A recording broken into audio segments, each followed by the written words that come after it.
আজকে আমরা পড়ব রাদারফোর্ডের পরমাণু মডেল। তোমরা আগের দিন রাদারফোর্ডের আলফা কণা বিচ্ছুরণ পরীক্ষা বা গোল্ড লিফ এক্সপেরিমেন্ট কী করে করেছিলেন সেটা সম্পর্কে তোমরা পড়েছো। তো সেখান থেকে বিজ্ঞানী রাদারফোর্ড কয়েকটি সিদ্ধান্তে উপনীত হয়েছিলেন এবং পরমাণু সম্পর্কে একটি ধারণা দিয়েছিলেন যে পরমাণু দেখতে কেমন হতে পারে। এটা কি বলা হচ্ছে রাদারফোর্ডের পরমাণু মডেল। রাদারফোর্ডের মত অনুযায়ী তিনি বলেছিলেন যে পরমাণুর দুটি অংশ, একটি হচ্ছে পরমাণুর কেন্দ্রক বা নিউক্লিয়াস, আরেকটি হচ্ছে পরমাণুর কেন্দ্রকের বাইরে নিউক্লিয়াস বহির্ভূত ইলেকট্রনীয় অঞ্চল। অর্থাৎ পরমাণু এই দুটি অংশ নিয়ে গঠিত। একটি হলো পরমাণুর কেন্দ্রক বা নিউক্লিয়াস, এটা হচ্ছে নিউক্লিয়াস, আর একে কেন্দ্র করে বাইরের ইলেকট্রনীয় অঞ্চল, কক্ষপথ যেখানে থাকবে ইলেকট্রনস, এটা নেগেটিভ চার্জযুক্ত। আর আচ্ছা, পরমাণুর কেন্দ্রক বা নিউক্লিয়াসের মধ্যে পরমাণুর সমস্ত ভর কেন্দ্রীভূত থাকে এবং এটা ধনাত্মক তড়িতাহিত এই অঞ্চলটি। আর ইলেকট্রনসগুলি পরমাণু নিউক্লিয়াসের বাইরের কক্ষপথে ঘুরতে থাকে নিউক্লিয়াসকে কেন্দ্র করে, এবং সেটি ঋণাত্মক তড়িতাধানযুক্ত ইলেকট্রনস। ইলেকট্রনসগুলি যখন নিউক্লিয়াসের চারিদিকে ঘোরে তখন তোমরা জানো যে কুলম্বীয় আকর্ষণ বল একটা পজিটিভ চার্জ এবং একটা নেগেটিভ চার্জ বা দুটি চার্জের মধ্যে যে আকর্ষণ বল বা বিকর্ষণ বল কাজ করে। যেহেতু এখানে নিউক্লিয়াস পজিটিভ চার্জ এবং ইলেকট্রন নেগেটিভ চার্জ, তাই নিউক্লিয়াস এবং ইলেকট্রনের মধ্যে একটা আকর্ষণ বল কাজ করে।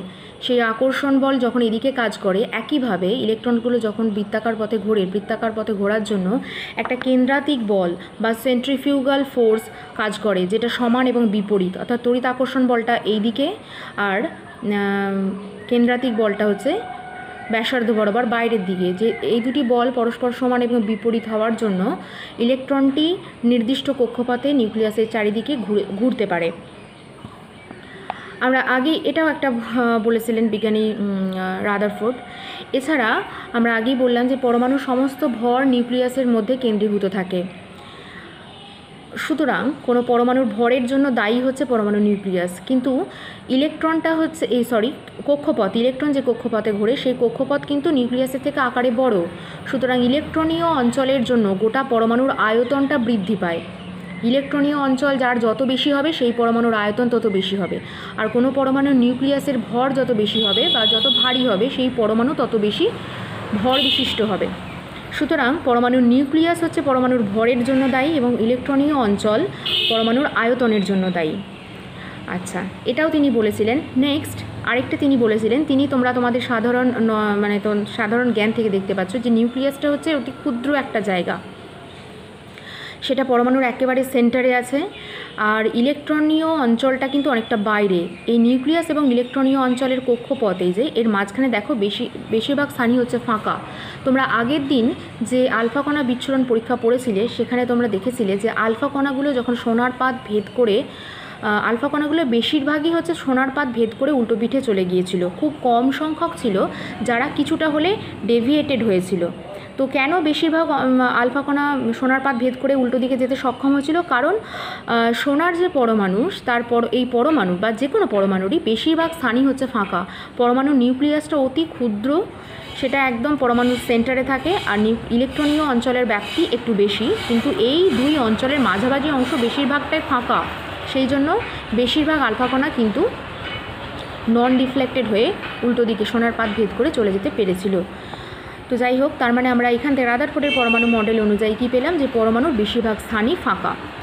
এছাড়াও তোমরা দেখলে যে তোমাদের সাধারণ জ্ঞান থেকে দেখতে পাচ্ছ যে পরমাণুর মধ্যে নিউক্লিয়াসটা ইলেকট্রনীয় অঞ্চলটা, আমরা আগেই বললাম যে ইলেকট্রনীয় অঞ্চলের জন্য পরমাণুর আয়তন বৃদ্ধি পায়, যেহেতু ইলেকট্রনীয় কক্ষপথটা তার ব্যাস বেশি দেখতে পাচ্ছ, আর নিউক্লিয়াসটা দেখো ছোট্ট জায়গা, সুতরাং তার ব্যাস কম।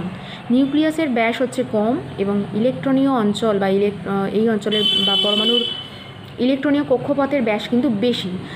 একটা গোটা পরমাণুকে আমরা কিভাবে ধরবো, যে একটা গোটা পরমাণু বলতে আমরা কি বুঝি? পরমাণুর ইলেকট্রনীয় কক্ষপথ প্লাস নিউক্লিয়াস। সুতরাং একটা পরমাণুর ব্যাস কিন্তু বেশি হয়। পরমাণুর ব্যাস আমরা আগে আলোচনা করেছি 10⁻⁻10 মিটারের কাছাকাছি হয়, আর নিউক্লিয়াসের ব্যাস কিন্তু তার থেকে অনেক ছোট। নিউক্লিয়াসের ব্যাস হয় 10⁻15 মিটারের কাছাকাছি, 10⁻15 মিটার। সুতরাং নিউক্লিয়াসের ব্যাস হচ্ছে ছোট হয়, পরমাণুর ব্যাস বড় হয়। তোমরা এমনি ছবি থেকেও সেটা দেখতে পাচ্ছ।